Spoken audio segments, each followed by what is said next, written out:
Hello viewers, आपका सना scientific zone में स्वागत है।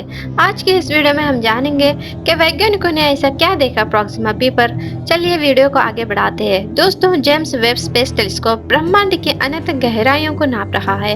हर दिन नए नए रहस्यों को हमारे सामने लाता रहा। पिछले कई सालों के इंतजार के बाद हमारे सामने बहुत बड़ा रहस्य आया है। जिस एक्सोप्लैनेट पर जिंदगी पनपने के चांसेस को जाहिर किया गया था, उससे संबंधित यह खबर को कोई और नहीं बल्कि ग्रेट टेलीस्कोप जेम्स वेब ने दी। यह मामला उस पर मौजूद एलियन सिविलाइजेशन को लेकर है। उस ग्रह पर वैज्ञानिकों ने लाइट को कैप्चर किए थे। इसके गहन अध्ययन से यह बात सामने आई कि उस रोशनी का स्रोत वहां पर मौजूद तारा या फिर चांद नहीं, बल्कि उस पर ही मौजूद आर्टिफिशियल लाइट है, जैसे बल्ब या लाइट आदि हो सकती है।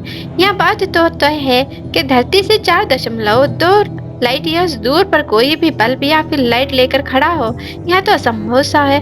और तो और वहां पर जल रहे लाइट या बल्ब को ऑर्बिट में घूम रहे जेम्स वेब स्पेस टेलीस्कोप से देखना ना के बराबर है।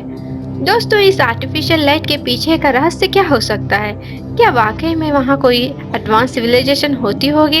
इसके पीछे ऐसी कौन सी हिडन स्टोरी हो सकती है? दोस्तों, मैं आप सभी को थोड़ा सा फ्लैशबैक ले जाना चाहती हूँ कि कैसे एस्ट्रोनॉमर्स ने दूरबीनों के माध्यम से तारों और ग्रहों को खोजना प्रारंभ किया था। इन्हीं तारों में से एक तारा था अल्फा सेंटोरी, जो कि एक रेड वाल्व सितारा था। इस बाइनरी स्टार सिस्टम में 3 बाड़ी शामिल थे, जिसमें से पहला तारा यह खुद था, दूसरा अल्फा सेंटोरी बी और इसका अंतिम तारा था अल्फा सेंटोरी। दोस्तों, बताते चलूं कि हमने पहली बार 24 अगस्त 2016 को एक्सोप्लैनेट को देखे थे। कई दशकों से यूरोपियन स्पेस एजेंसी ने इस एक्सोप्लैनेट की खोज के लिए अल्फा सेंटोरी स्टार सिस्टम के रेडियल पैटर्न का अध्ययन किए थे। हमने इस एक्सोप्लैनेट को खोज तो लिए थे, मगर इससे जुड़े रहस्यों से अनजान थे। फिर वैज्ञानिकों ने इस ग्रह की गहराइयों तक अध्ययन किए, वहां पर मौजूद रियल लाइफ कंडीशन के अनुसार कुछ अनुमान भी लगाए, तो ऐसे ऐसे नतीजे सामने आए जिसे देख वैज्ञानिकों को चौंकना ही था।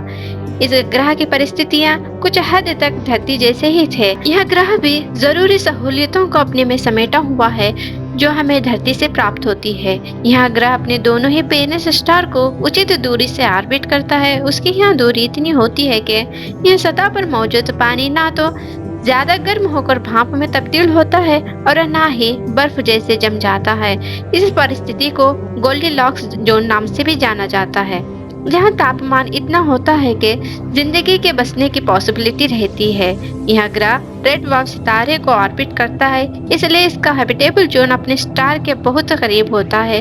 दोस्तों, यह क्लियर करते चलूं कि रेड वाल्व सितारा उन स्टार को कहा जाता है जो कई हजार करोड़ों सालों से जल रहे होते हैं और इनकी उम्र एक औसत तारे से भी 3-4 गुना अधिक होती है और यह आकार में भी बहुत छोटे होते हैं।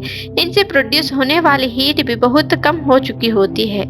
यह ग्रह सूरज और धरती की तुलना में अपने पेरेंट स्टार का नजदीक से ऑर्बिट कर रहा है। यही कारण है कि यहाँ का एक साल 11 अर्थ डेज के बराबर होता है। यह ग्रह अपने तारे के साथ टाइटली लॉक्ड होने के कारण यहाँ पर कयामत तक दिन एक ही जैसा रहता है। इसे और अच्छे से समझे तो हमेशा यहाँ पर एक हिस्से में सुबह और एक हिस्से में रात बनी रहती है, यानी इसका एक हिस्सा सूरज की रोशनी से चमकता हुआ और दूसरा हिस्सा अंधेरे में डूबा हुआ रहता है। इस ग्रह का टाइटली लॉक्ड होने न होने पर आज भी विवाद चल रहे हैं, जिसमें अधिकतर एस्ट्रोनॉमर्स टाइटली लॉक्ड को मानते हैं तो कुछ ऐसा मानना जल्दबाजी कहते हैं। 4 अक्टूबर 1957 में पहले सैटेलाइट को स्पेस में लॉन्च किया गया था। अब तक सैकड़ों स्पेसक्राफ्ट और लाइट्स को लॉन्च किया गया है, जिसमें से बेकार पड़े हुए मलबे को डेब्रिज कहा जाता है, जो नेचुरल फिनोमिना के चलते एलिमिनेट हो जाते हैं और आगे चलकर एक आर्टिफिशियल लाइट सोर्स प्रोड्यूस करते हैं। दोस्तों, आपको यहाँ वीडियो कैसे लगी? अगर वीडियो पसंद आई तो लाइक, शेयर और सब्सक्राइब जरूर कर ले। Thank you for watching. Bye bye दोस्तों।